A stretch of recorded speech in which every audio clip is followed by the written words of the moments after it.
based on the story by Jules Vernon, A Journey to the Center of the Earth, adapted by Raymond James and art by Wayne Geehan. The classic tale of adventure of a small band of explorers brave perilous dangers to the center of the earth, where they encountered dinosaurs, ancient ruins, and monsters of enormous size. Get ready, Harry, for the adventure of a lifetime. The names of von Hardwig, Harry Lawson, Hans Bielke will be written in history. My uncle, Professor von Hardwig, was standing on the lip of a huge crater between the twin peaks of Mount Sneffels. The mountain on Iceland's western coast was really a volcano that had been inactive for centuries. We had traveled many hard miles by railroad and ship, on foot to reach Mount Sneffels. Just a few weeks earlier in Hamburg, Germany, my uncle and I had cracked the code of Arne Saknussemm's note. Written 300 years ago, it told of the famed scientist's journey to the very center of the earth, and we intended to follow in Saknussemm's footsteps. Our first task was to climb down into the crater. Then we'd have to wait below for the shadow of the southern peak to fall at high noon. Only during these last few days in June would the shadow point out the exact route Arne Saknussemm had taken so long ago. "Ready, Hans?" the professor asked our guide. A native Icelander, Hans Bielke, was a tall, strapping hunter hired by my uncle.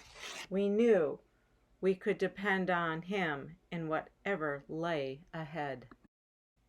Nodding, Hans tied our provisions, instruments, tools, weapons, and lanterns into a bundle and lowered it slowly onto a rock basin inside the crater. It was our turn now. Hans took the lead. My uncle followed, and I trailed. All three of us were tied together around the waist by a long rope. It would prevent any of us from slipping and falling into the depths below.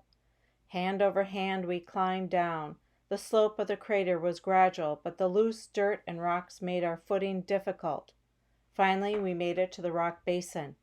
It had taken us most of the afternoon to descend into the crater. The sunlight overhead was fading fast. Soon it would be night. The professor took a lantern, lit the wick, and peered into the gathering darkness. He walked a few yards and shouted, "Harry, Hans, come quick!" We rushed to his side. On a craggy wall across the three open shafts were two words barely readable: Arne Saknussemm. "What did I tell you?" my uncle said joyously. "We're on the right path, and tomorrow at noon we'll know which of these shafts was the one taken by Saknussemm." The next day we waited impatiently for the sun to reach its highest point. The shadow now being cast from Mount Sneffels' southern peak grew longer and longer. At precisely 12 o'clock, the shadow fell over the mouth of the central shaft. "That's it!" shouted the professor. "Forward, my friends, into the interior of the earth." I carried the weapons on my back. Hans took charge of the tools, and the professor carried the instruments. Food and water were divided evenly among the three of us. At times the central shaft was horizontal, other times it pitched at steep angle. Once, not watching where I was walking, I almost tumbled into a gaping well. Only Hans' outstretched hand saved me from certain death. Stones chipped away by our boots echoed below. From these sounds we knew we were getting close to the bottom. The sides of the shaft were narrowing too. "Halt!" ordered the professor. "We have reached the end." "The center of the earth?" I asked in surprise. "No, Harry," said my uncle. "The bottom of the shaft and the mountain." "Can we go any further?" I asked, without looking around. "Oh, yes," said the professor. "I can see a tunnel off to the right, but let's eat and bed down for the night. We'll start again in the morning." I awoke in the faint rays of sunrise drifting down from above. The lava lining the walls glinted in the light. My uncle was looking at me with a smile on his face. "Well, Harry, what do you say?" he asked. "Did you ever pass a quieter night?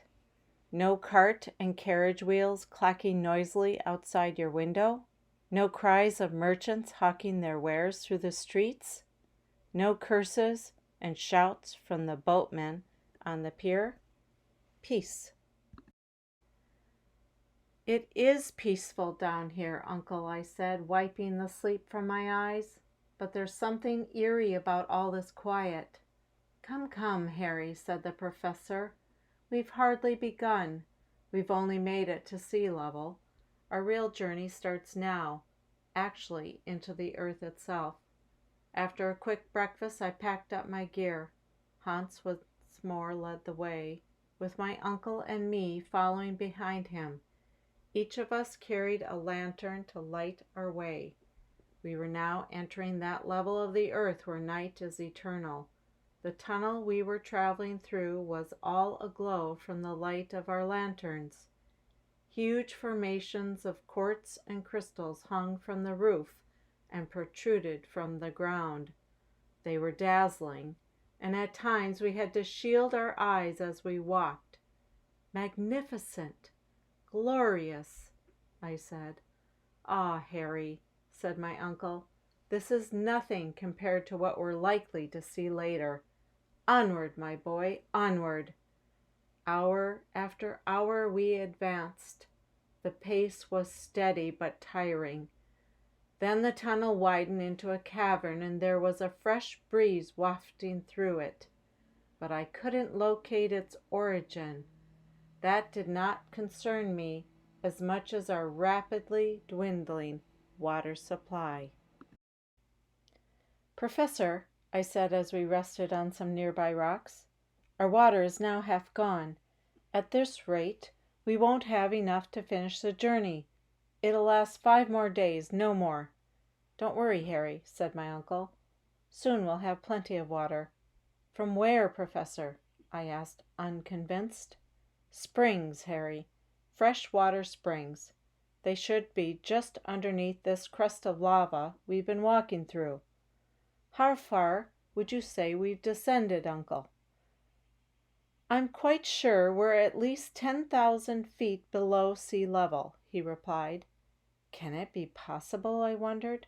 We were already 6,000 feet deeper in the earth than any other man had been before, except Arne Saknussemm. "This is a good place to sleep as any," said my uncle. "We'll resume in the morning." Morning, I thought. It was hard to tell morning from night now. Only our pocket watches lit by our lanterns told us what period of the day it was. Otherwise, the darkness closed around us like a tomb, and it was a kind of tomb. Millions of tons of stone and dirt lay over me. Now I knew what it must be like to be buried alive. The next day was Tuesday, July 2nd. Right after breakfast, we continued our journey, Hans taking the lead again, and had gone ahead of us. My uncle and I could see his lantern swinging in the distance. But after a few hours we caught up to Hans. All 3 of us were now standing at the crossroads of 4 tunnels. We had already walked down one, but which of the other 3 should we take? "The eastern tunnel," said my uncle, consulting his compass. The eastern tunnel dropped down gradually. It wound around immense rock formations and through naturally made stone arches. After a while, I could feel heat tingling along my face and hands. I also caught a strong whiff of smoke from what I assumed was boiling lava somewhere.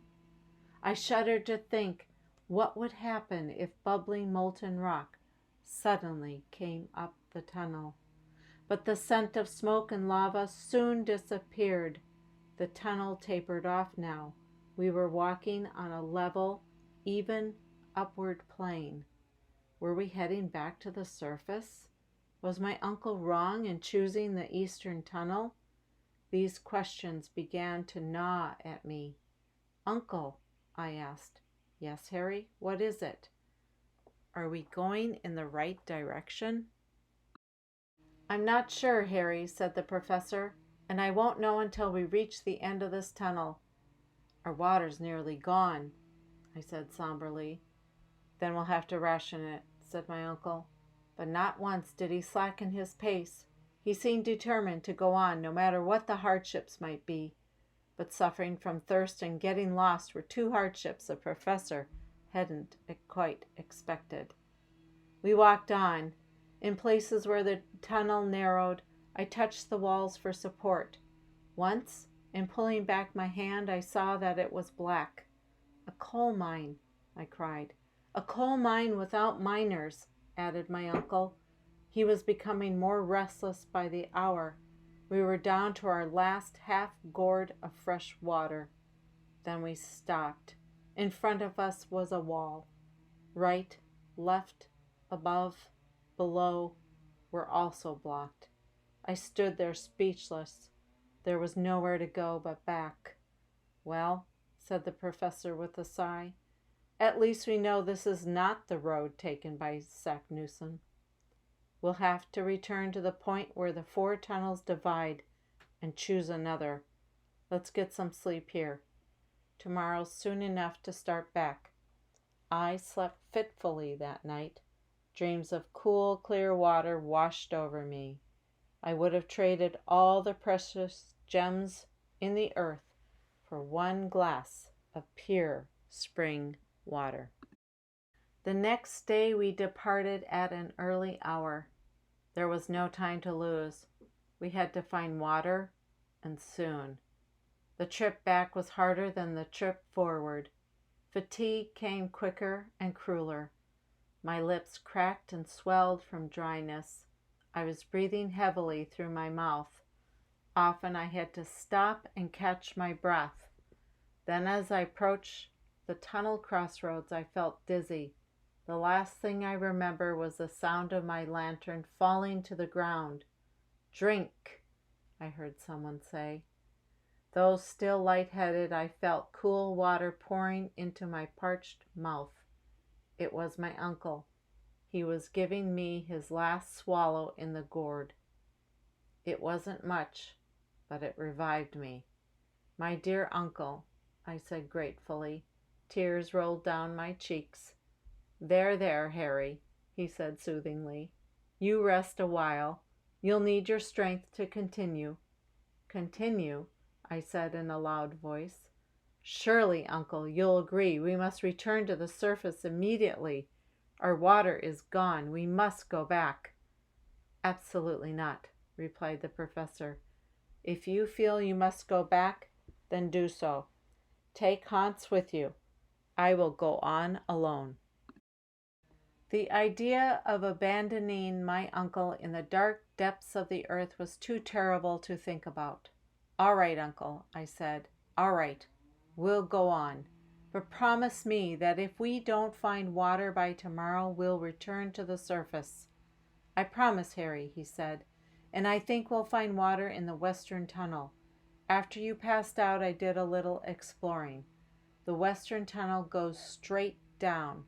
We should find springs there." The western tunnel was streaked with copper, manganese, and traces of platinum and gold.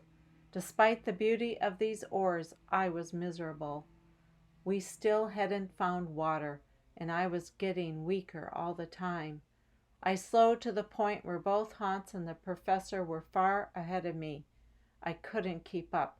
Once more I fell unconscious. "Harry!" a voice spoke. "Harry!" When I opened my eyes, I saw my uncle's face peering down at me off to the side. I saw Hans leaving. "Come back, Hans!" I yelled. "Don't leave us. We must stay together."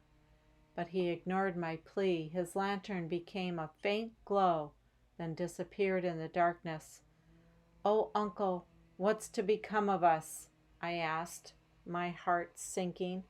"Shh, Harry, rest now."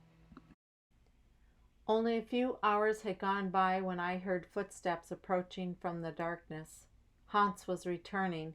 He went over to the professor and said, "Water." "What?" blurted my uncle. "Water! Water!" I shouted, clapping my hands. "Lead the way, Hans."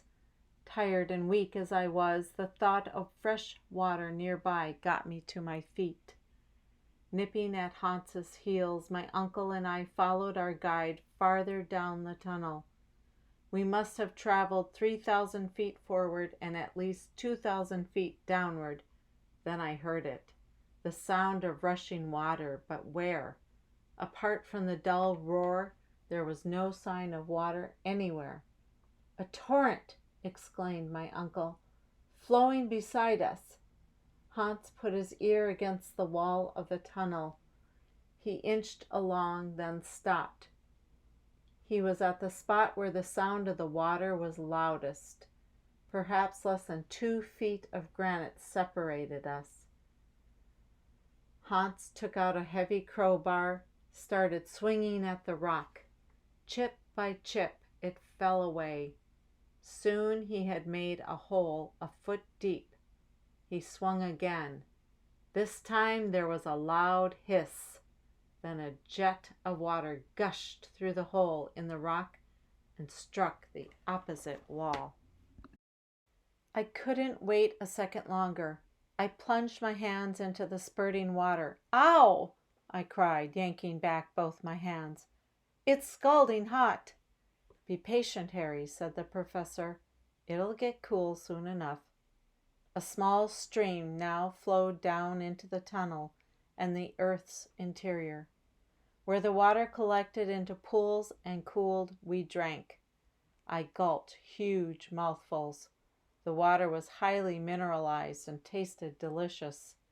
After quenching my thirst, I filled all our empty goat skins and gourds. Then I suggested we plug up the opening to conserve water. "No, Harry," said my uncle. "Let the water run. It will follow in our track and serve to guide and refresh us. Judging by the force of the water, I'd say we're in no danger of it trickling out." "Right you are, Uncle," I said. "Let's continue." "That's the spirit, Harry," said the professor, beaming.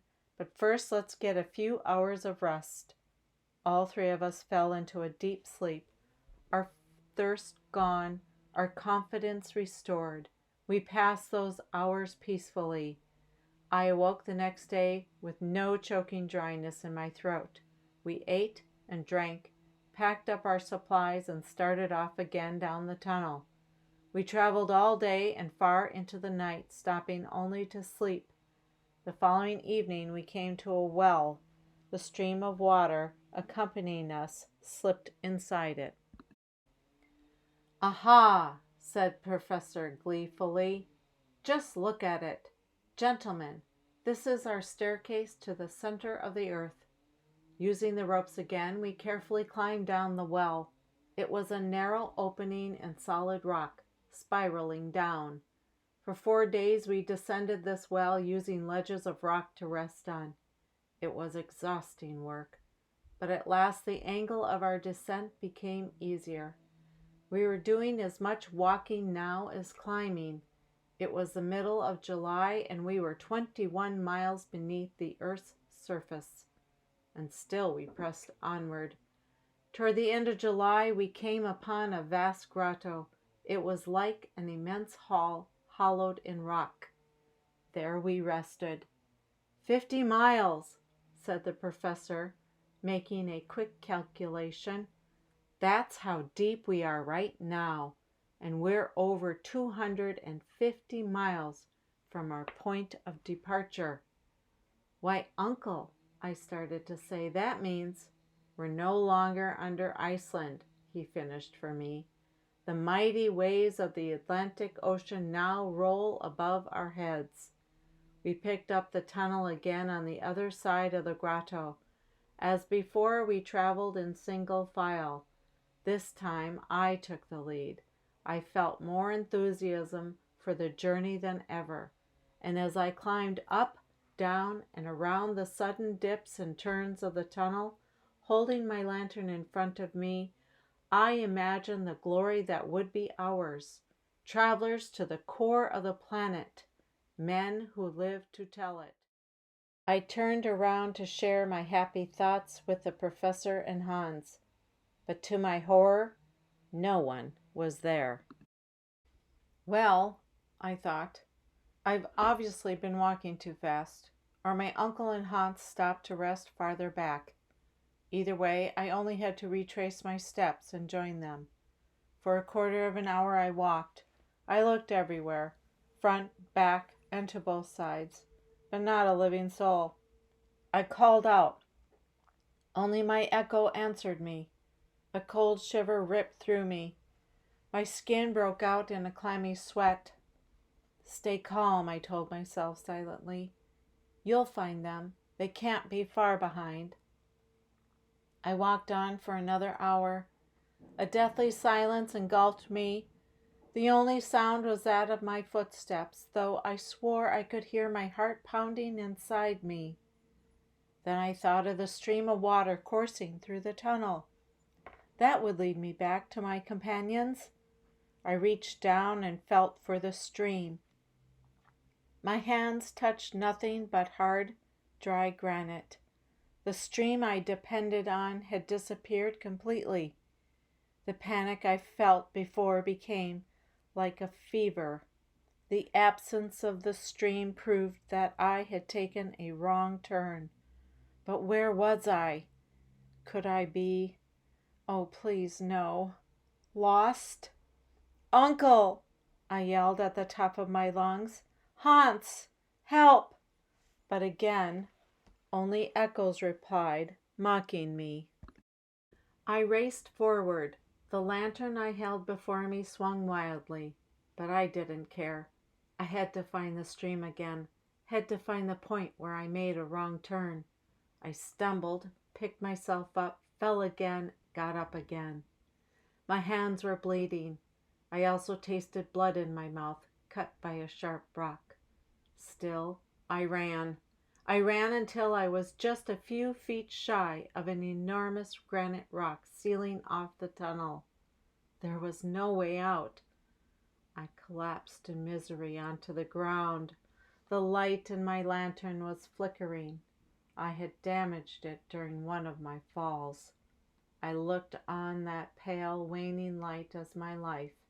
If it died, would I? The flame shrunk until it was almost a red spark.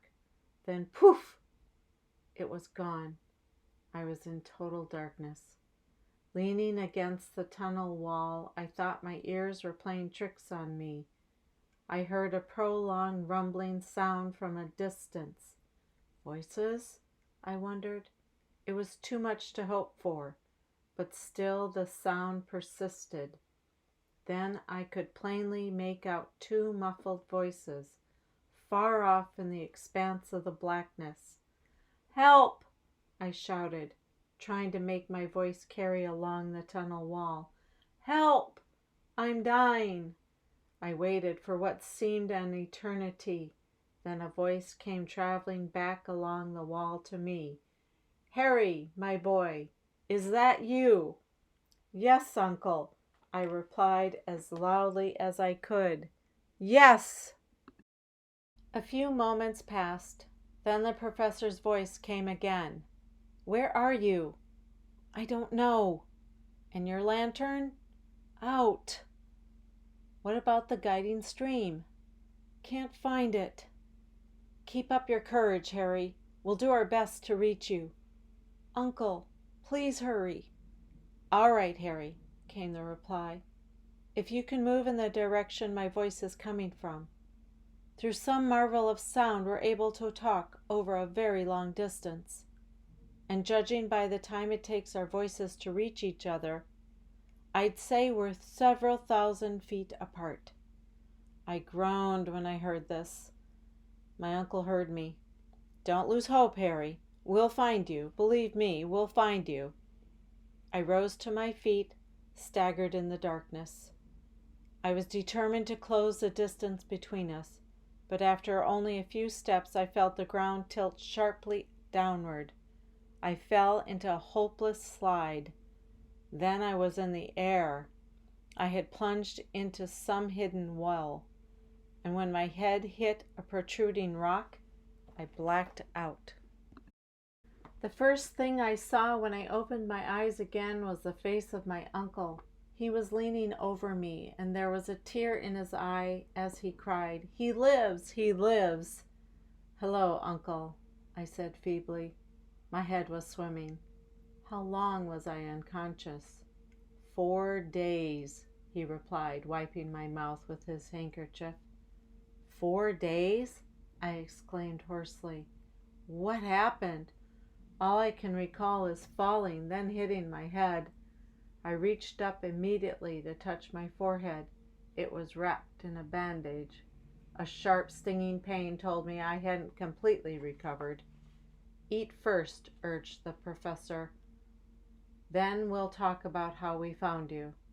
I was very hungry and devoured every morsel of food put before me. It was then I noticed something very odd. There was light everywhere. Light not cast by lanterns, and I could hear the murmur of waves and the rustling of wind. Where was I? Feeling better? Asked my uncle. I nodded. Then he continued, Though you may not think so now, Harry, your fall was a lucky one. Our own path to you was cut off by a boulder, so Hans and I had to go down a side tunnel and hope to come back up farther on. Imagine our surprise then when our lanterns showed you lying directly in our path. It's a miracle.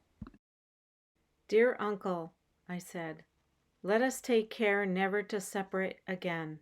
The professor nodded. Then he saw the confused look on my face. What is it, Harry? Am I in my right mind? I should think so, Harry. You took a nasty blow to the head, but that's healing quite nicely now. Why do you ask? Because I believe we've returned to the surface of Mother Earth. No, Harry, said my uncle. We haven't. Then how do you explain this light, this wind I feel, these waves I hear? Rather than try to explain that which I cannot, answered my uncle, I'll let you see for yourself. Come with me. Harry, be careful in the open air. Open air? Yes, Harry.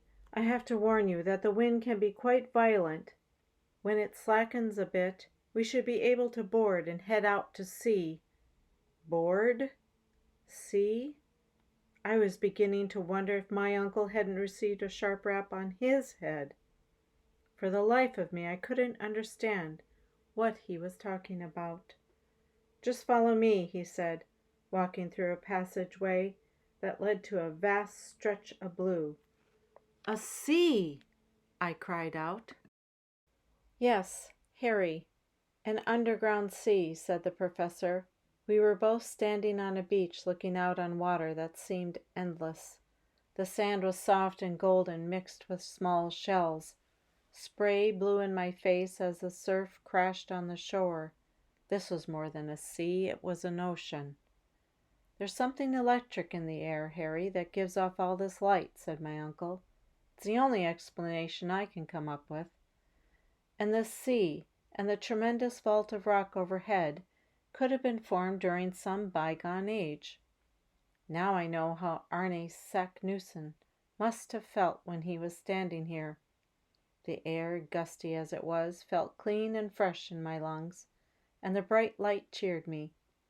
After spending 50 days in tunnels of darkness, I was happy to be around waves, wind, and radiant light again. Care to explore a little with me? My uncle asked. Sure, I replied, my head spinning from the sights surrounding me. Where's Hans? Finishing the raft we'll be using to cross the sea, answered my uncle. Come on. But where did he get the wood for the raft? You'll see, said the professor. You'll see. We walked hundreds of yards along the shoreline, just past a mound of large rocks. We found ourselves close to a forest. It was full of trees with straight trunks, tufted tops shaped like thick umbrellas. I racked my brain for a clue. What could grow that huge? Mushrooms, said my uncle matter-of-factly. A forest of gigantic mushrooms. I couldn't believe it. Here were white mushrooms standing nearly 40 feet tall, with tops nearly half as wide. They grew by the thousands, and farther on I saw grasses as tall as ferns, and ferns as tall as pine trees. Amazing, Harry, isn't it? Yes, Professor, I mumbled in astonishment. Why, one would swear we were back in some ancient primitive age. You may be right, Harry. Certainly the size of these plants suggests as much. And where there are plants as lush and large as these, there are bound to be animals. What makes you say that, Professor? I asked in alarm. Take a good look under your feet, Harry, he replied. I gazed down, squinting in the light reflected from the sand. The professor was right. I could now see the sunken contours of hundreds of bones. Some were as big as tree trunks. What kinds of animals could leave bones as big as these? Interrupted my uncle. That's been puzzling me ever since Hans and I stumbled onto this beach. But I'm not sure. By the time we returned back down the beach, Hans had finished the raft. It was made from fossil wood he had collected inland. About 10 feet long, 5 feet wide, the raft was strongly built. Its thick beams were lashed tightly together with heavy ropes.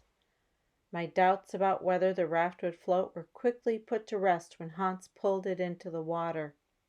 The raft bobbled proudly between the waves. The three of us settled down to our evening meal. Afterward, Hans built a small fire. The flames crackled brightly.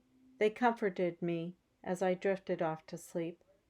Who knew what strange beasts might be lurking about? It was now the middle of August. We rose early, doused the fire, put all our supplies on board the raft. Hans had made a mast from 2 long pieces of wood, which he tied together for extra strength. A sail was cut from linen sheet and slung along the mast, and a crude rudder was fashioned from driftwood. We were now ready for our sea voyage. The wind blew hard. Our sail pulled the raft at a blistering speed. Ahead of us was nothing but water. It seemed to have no limit. Soon we passed through large clumps of seaweed just below the surface. Some of the strands were hundreds of feet long. After a few hours, Hans pulled out a line and hook. He baited the hook with a small piece of meat, then dropped it over the side. Minutes passed. Then there came suddenly a tug on his line. Hans pulled it up carefully. Dangling on the hook was a fish, struggling for its life. "A sturgeon!" I cried out. "Yes, it's of the sturgeon family, all right," said the professor, "but definitely not of our time. This fish has been extinct for ages. Still, it shall make a fine meal." In 2 hours, Hans had caught a large number of fish. We salted and stored them away for future meals. All three of us felt content. Our backs were to the wind, which remained strong and steady. My uncle scanned the horizon with his telescope, but as the hours slipped by, his smile became a frown. "What's the matter, Uncle?" I asked. "We're moving at a rapid rate, no?" "I'm not so much concerned about how fast we're going, Harry," he said, "as where we're going. This sea is much greater than I expected. But if we're following the route taken by Saknussemm, we can't be going wrong." "That's precisely the question, Harry," said my uncle. "Are we following the path of Saknussemm? Did he cross this large body of water?" The professor raised the telescope to his eye again and peered out. I leaned against the mast. His worry was now mine. The raft skimmed the waves rapidly. We were making excellent progress, but to where? No land was in sight. My uncle put down his telescope, then tied a crowbar to a length of rope and dropped it overboard to take some soundings of the sea's depth. But he had trouble hoisting the crowbar up. Finally, a tremendous heave brought it on board. All of us examined it.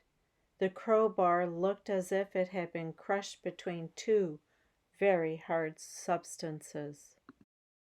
Hans whispered something into the professor's ear. My uncle nodded. "What?" I asked. "Teeth, Harry," the professor said grimly. "Teeth."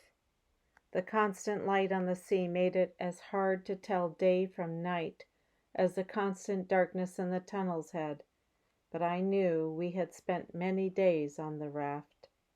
One night as I slumbered by the mast I felt a sudden awful shock. I awoke with a start, thinking we had struck a sunken rock. Then I felt the raft being lifted out of the water. No sooner were we in the air than we hit the water with a loud slap. "Look!" said Hans, pointing ahead of the raft. About 200 yards in front of us was a huge black mass moving up and down. "It's a sea monster!" I shouted in terror. "Yes!" cried my uncle, equally stunned at the sight. "And over there is a mammoth sea lizard." I looked over to where he was pointing. Then I saw something else. "A crocodile!" I yelled. "And look at the size of its teeth and jaws." "A whale," said the professor. "I can see her enormous flippers. See how she blows air and water?" Just then a torrent of water shot up from the creature and rose 100 feet into the air. We were surrounded by monsters of the deep. They were nearly supernatural size and shape. The smallest of them could have easily crushed our raft and ourselves with one bite. They swirled around us. Hans pulled hard at the rudder, trying to steer us clear of them, but it was no use. They followed every twist and turn we made. Then it grew strangely quiet. All the creatures had submerged. I looked at my uncle. He glanced at Hans. Hans eyed me. What was happening? All three of us turned our gaze to the water. There was no sign of movement of any life below. "Phew!" I finally said, wiping my forehead with the back of my hand. "That was too close for comfort." I never got the last word out, for at that instant two mighty sea creatures rose to the surface with a fury. They rushed right at each other. The pair were no more than a few 100 feet in front of us. "Uncle, what in the name of—" "Brace yourself, Harry," said the professor, cutting me off. "You are witnessing something no living man has ever seen, something truly incredible. The creature on the left is one of the most feared sea reptiles that ever lived, Ichthyosaurus. The creature on the right is another tyrant of the sea, Plesiosaurus." "Dinosaurs?" I gasped, eyes widening. "Real live dinosaurs!" Never have I seen a fiercer, more terrifying struggle. The two giant creatures attacked each other over and over again. The sea around them churned violently. Blood stained the surface. Snarls, screams, a sound of flesh tearing and bones snapping filled the air. It was a nightmare come alive. 1 hour, 2 hours, 3 hours passed, and still they fought on. The long neck of the Plesiosaurus was flowing red. One of its eyes dangled.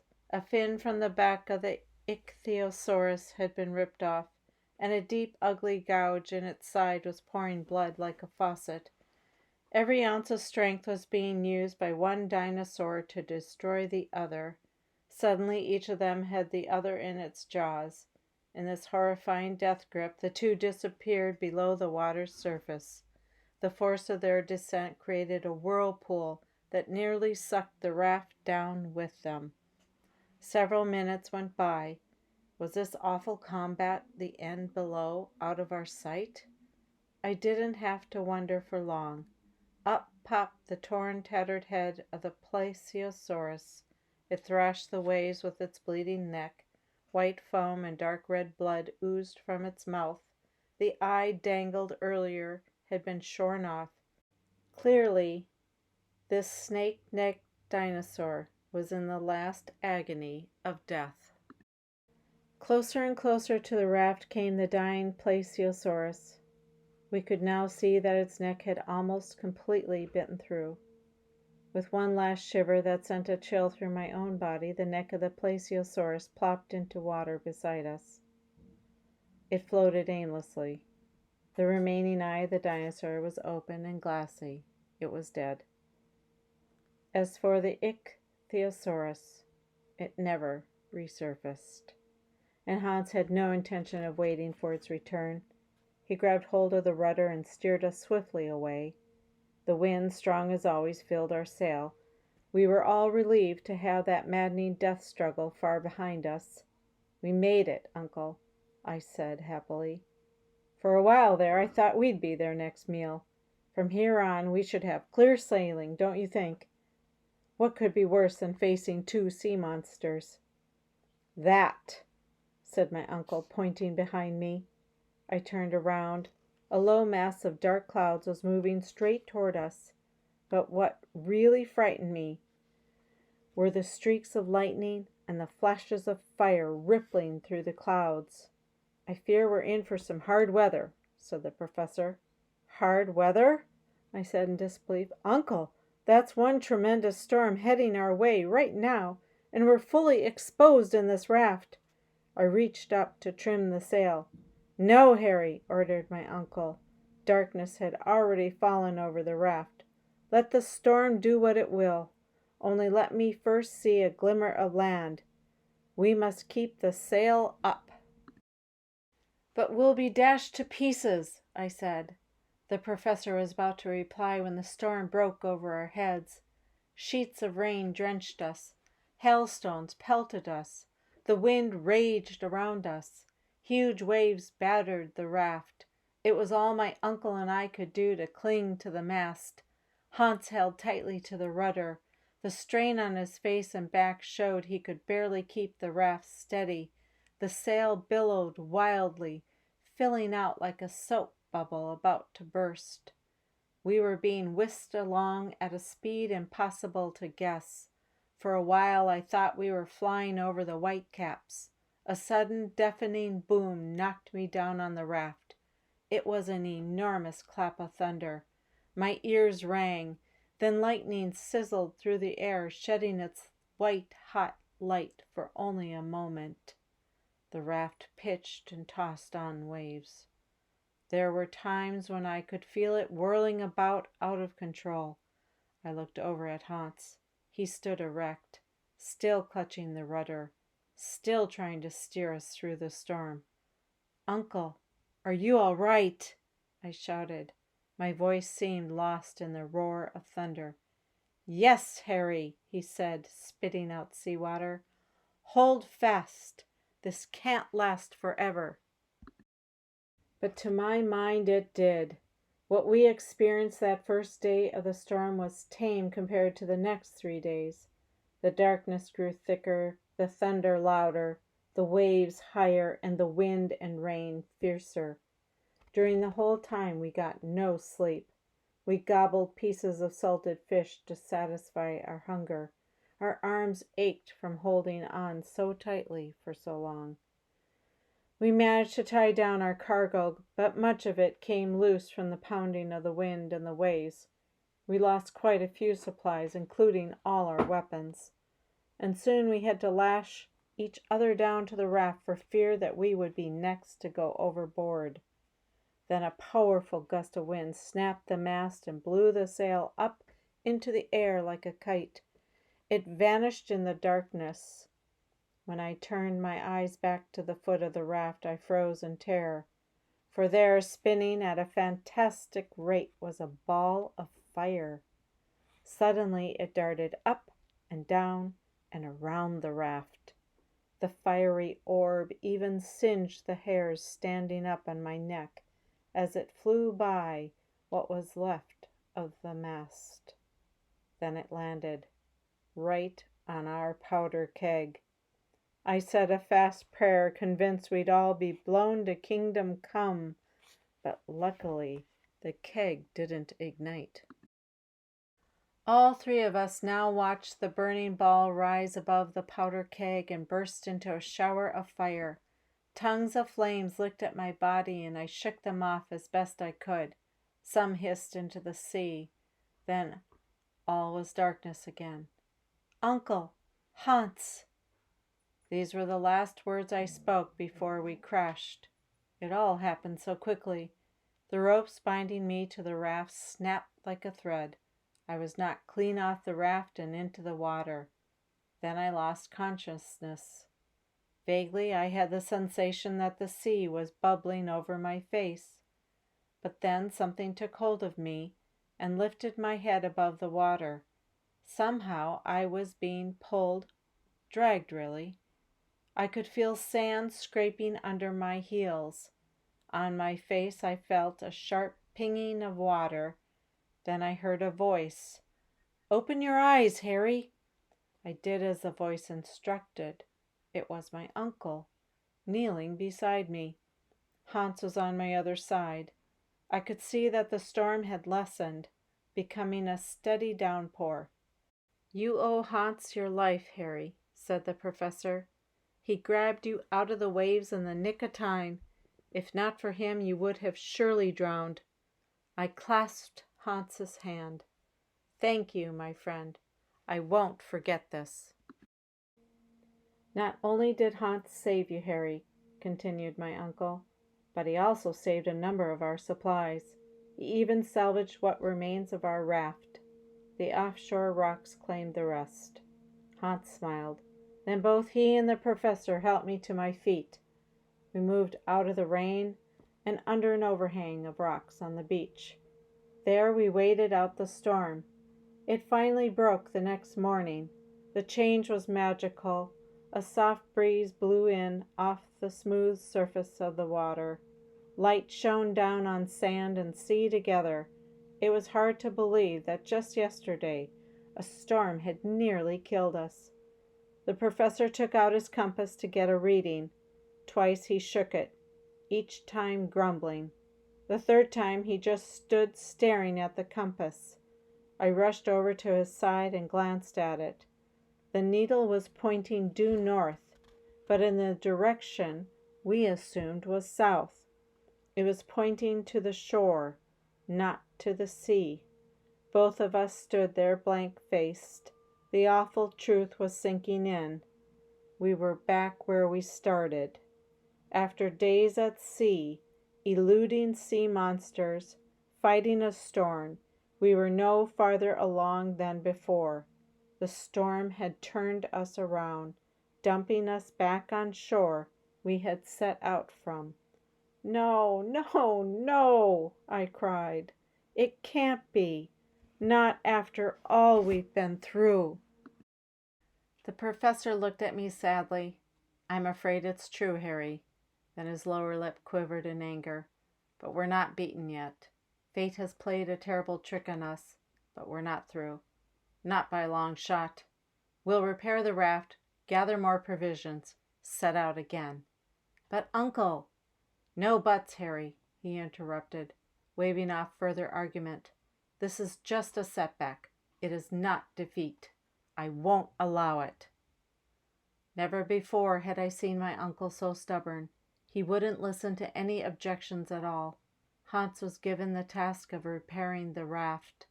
The professor and I would explore the shoreline, which was north of the beach we had originally departed. Our job was to collect fresh water and pick whatever fruits we could find for food. As my uncle and I trudged along the beach, we came upon a plain of bones. It looked like an immense cemetery. There were remains of hundreds of prehistoric animals. Then the professor picked up a skull that had a familiar shape. "Harry, my boy, this is a human head," he said, holding the skull in his hands.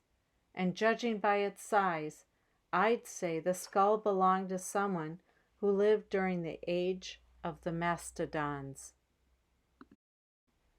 Extinct for centuries, mastodons were similar to elephants. They were huge, measuring 14 feet at the shoulder, and had thick skin and tusks. Their trunks were long and powerful, able to rip stout branches from trees in their search for food. We moved farther up the beach. Ahead of us now was a forest. This one was filled not with mushrooms, but with huge palm, pine, yew, and cypress trees. When we got to the edge of the forest, we could see something stirring just short distance inside. We made our way through the thick underbrush and around the trees. I stopped short, grabbing my uncle by his arm. Before us was a whole herd of mastodons. Not fossils, not bones, but living, breathing mastodons. They were tearing down large boughs from the trees with their trunks. Smaller trees they uprooted with their tusks. Masses of green leaves and slender leafy branches were being devoured by the beasts. "Will wonders never cease, Uncle?" I said, staring at the creatures. "No, Harry, they won't," replied the professor, looking off to the side of the mastodons. There, holding a branch and watching the herd, was a giant man. He was over 12 feet tall, with a head as big and shaggy as a buffalo's. I could only conclude that he was the keeper of this mastodon herd. "Come, Uncle," I said, leading him away by the arm. "We must get out of here before that giant picks up our scent. Remember, we have no weapons." As we hurried back down to where Hans was fixing the raft, I saw something jutting out of the sand near some rocks. I slowed my pace and walked over to it. Brushing away some sand, I picked the object up. "What is it, Harry?" I held up a rusty dagger. Said my uncle, taking the dagger from me and examining it. "It's made of steel, so it couldn't have come from any native creature here. I guess it to be from the 16th century. Just look at the design, and the edge seems to have been blunted from... Oh, Harry, I've got it!" "Got what?" "The dagger must have been used to carve something into the rocks here. But what? Quick, Harry. Search every rock face here. I feel we're on the verge of an important discovery." I did as the professor told me. Together we looked high and low. Then, in a spot where the shore became extremely narrow and the sea seeped into the sand, I found an opening in the rocks. It was the entrance to a dark and gloomy tunnel, and on a granite wall were carved two initials, A.S. Arne Saknussemm. My uncle and I blurted out at the same time. Hans, the professor, and I wasted no time in starting down the tunnel. As we walked, I thought what a strange twist of fate brought us here. The storm we had cursed earlier put us on the right path. Without that storm, we may never have returned to this shore and found the route Saknussemm took. 5,000 more miles, said the professor, as if they were a hop, skip, and a jump from here. That's all there is to the center of the earth. But then Hans stopped in front of us. A huge stone completely blocked the tunnel. "I don't believe it," I said, groaning. "How can this be?" "Good point, Harry," said the professor, examining the stone. "This couldn't have been here when Saknussemm came through. It must have shifted or rolled in place many years afterward." "What should we do, Uncle?" I asked.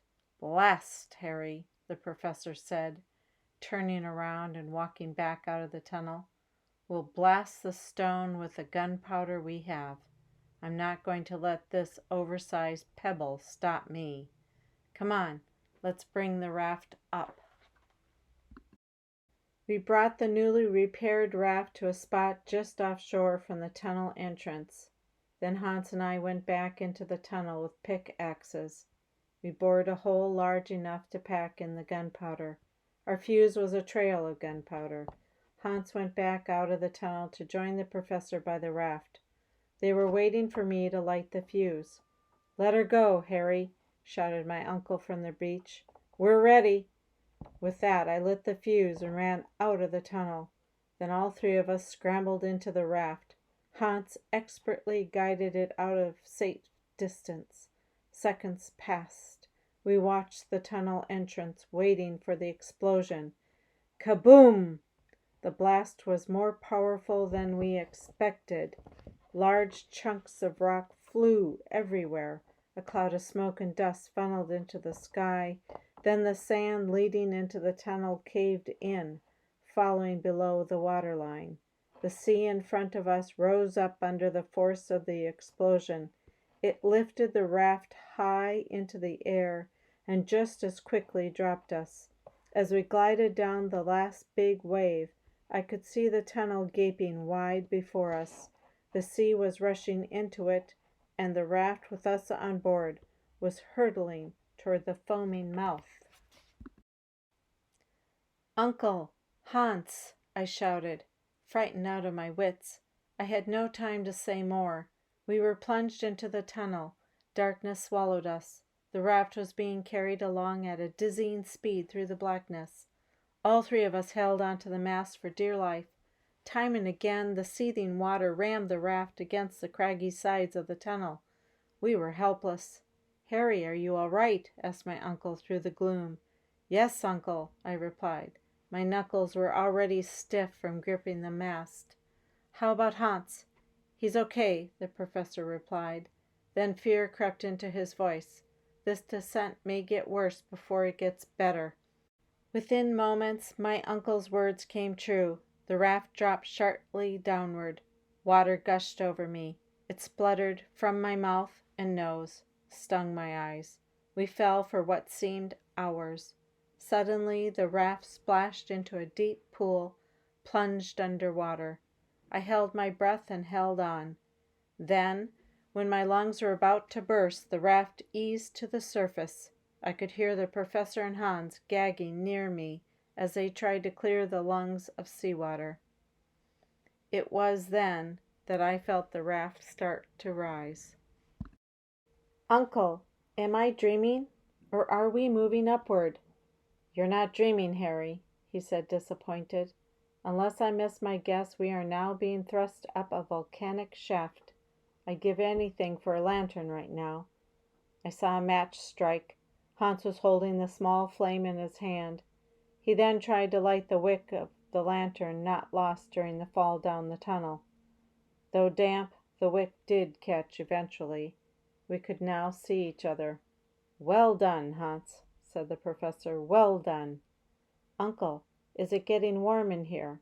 I asked. I could feel heat slowly seeping into my sopping wet clothes.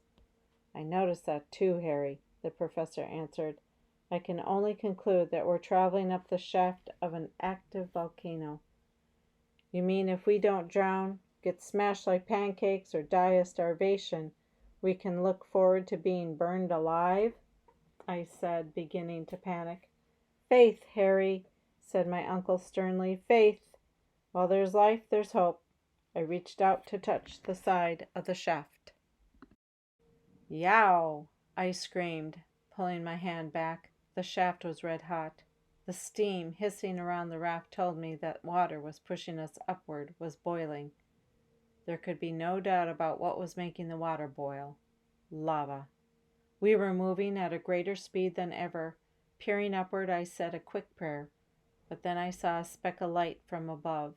As we rushed upward, the light grew brighter. The professor and Hans were gazing at it too.